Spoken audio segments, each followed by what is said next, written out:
इनाम खान, नमस्कार, आदाब। हम मौजूद हैं हर्ष विहार के अंतर्गत निगम पार्षद जी के कार्यालय पर। निगम पार्षद जी के कार्यालय पर प्रदीप जी से आओ मालूम करते हैं दिल्ली सरकार के 100 दिनों की सरकार के बारे में।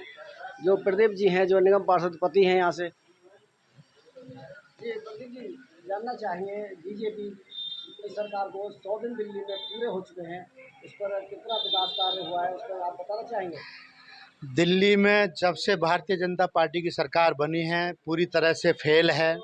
उन्होंने इन 100 दिनों में कोई दिल्ली जनता के लिए कोई उनके हित में काम नहीं किया, कोई शिक्षा पर काम नहीं किया, कोई स्वास्थ्य में काम नहीं किया। उन्होंने जितनी जनता के हित में जितनी योजनाएं चल रही थी उन्हें बंद करने का काम किया है। उन्होंने प्राइमरी उन्होंने जो दिल्ली के प्राइवेट स्कूल हैं उनकी फ़ीस बढ़ाने का काम किया है। दिल्ली के अंदर जितने मोहल्ला क्लिनिक चल रहे थे उन्होंने बंद करने का काम किया है। कोई भी मोहल्ला क्लिनिक में अब दवाइयाँ नहीं मिलती हैं, कोई डॉक्टर को नहीं बैठने देते हैं, उनकी तनख्वाहें नहीं दे रहे हैं। इन्होंने हमारे सीमापुरी विधानसभा के अंदर सुंदर नगरी में एक अरविंद केजरीवाल जी की सरकार ने एक बहुत बड़ा स्कूल देने का काम किया था। इन्होंने उसमें सारा काम रुकवा दिया, ना उसमें अभी बिजली दे रहे हैं, ना उसमें पानी दे रहे हैं, ना उसमें स्कूल शुरू करा रहे हैं।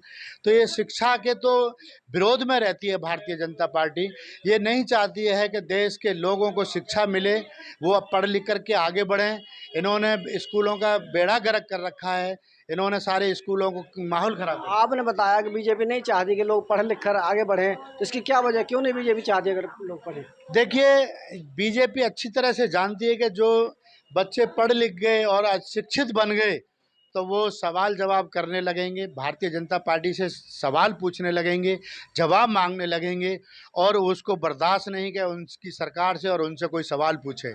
जो सवाल पूछेगा, जो सवाल करेगा वो देशद्रोही होगा। तो वो नहीं चाहते कोई ऐसा जनता में ऐसे व्यक्ति पैदा हों कि जो हमसे सवाल जवाब करें। वो चाहते हैं कि यह दिल्ली की जनता, देश की जनता अनपढ़ रहे और हमसे सवाल जवाब नहीं करें। जो हमने कहा अंधभक्त बन के रहें और जो हमने कहा वही ठीक हो, इसलिए वो नहीं चाहते। स्वास्थ्य पर जानना चाहेंगे, स्वास्थ्य पर कितना काम किया है 100 दिन के एजेंडे में, और जो 100 दिन दिल्ली सरकार के पूरे हो चुके हैं, तो उसमें आप बताइए स्वास्थ्य पर। देखिए, हर हॉस्पिटल में अरविंद केजरीवाल जी की जब सरकार थी तो दवाइयाँ फ्री मिलती थीं। हर मोहल्ला क्लिनिक में डॉक्टर बैठते थे और दवाइयाँ मिलती थी, सारे टेस्ट होते थे। आज की डेट में किसी हॉस्पिटल में दवाई फ्री नहीं मिल रही है, सब बंद कर दी गई है, दवाइयाँ ही नहीं मिलती हैं। और मोहल्ला क्लिनिक में डॉक्टरों को बैठने से इन्होंने बंद कर दिया, मोहल्ला क्लिनिक बंद करा रहे हैं। तो स्वास्थ्य के मामले में इन्होंने पूरी दिल्ली को ख़राब करके रख दिया है। कहीं कहीं कोई दवाई नहीं मिल रही, कहीं कोई टेस्ट नहीं हो रहे, लोगों के इलाज नहीं हो रहे, लोग भटक रहे हैं। और ये बात करते हैं आयुष्मान कार्ड की, उससे कहीं इलाज नहीं होता है। डॉक्टर प्राइवेट हॉस्पिटल बिल्कुल मना कर देते हैं कि हमारे यहाँ ये आयुष्मान कार्ड नहीं चलेगा। तो ये जनता को बेवकूफ़ बनाने वाली बात है। स्वास्थ्य के नाम पर इन्होंने जनता को ठगा है, जनता को बेवकूफ़ बनाया है और यहाँ स्वास्थ्य सेवाओं को ठप करने का काम किया है। तो आप सरकार से किस तरीके की मांग करते हैं?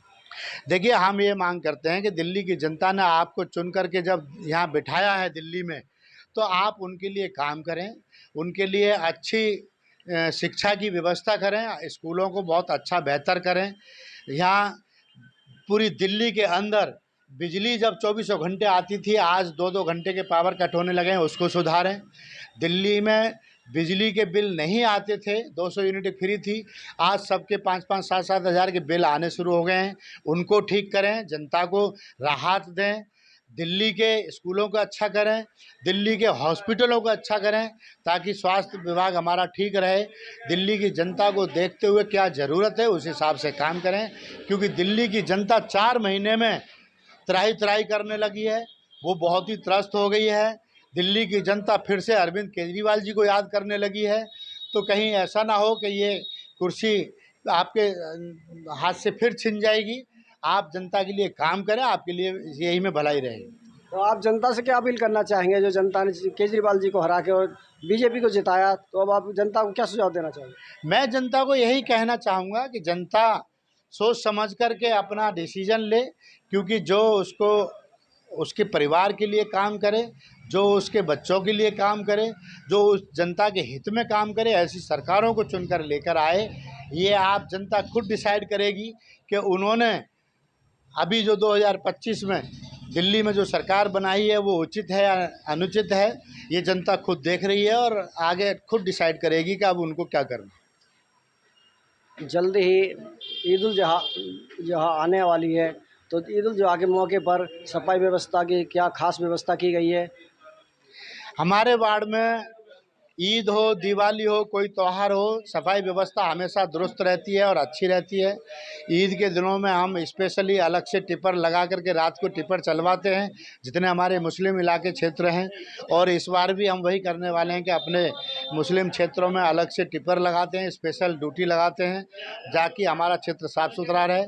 और ईद के मौके पे सभी अपने मुस्लिम भाइयों को मैं बधाई देता हूँ, शुभकामनाएँ देता हूँ और दुआएं करता हूं उनके लिए कि अपनी उनकी ईद अच्छे से बीते और इस ईद के त्यौहार को बड़ी खुशी से मनाएं और बड़े मिलजुल करके मनाएं और ईद बहुत अच्छे से उनकी बीते, यही मेरी शुभकामनाएं।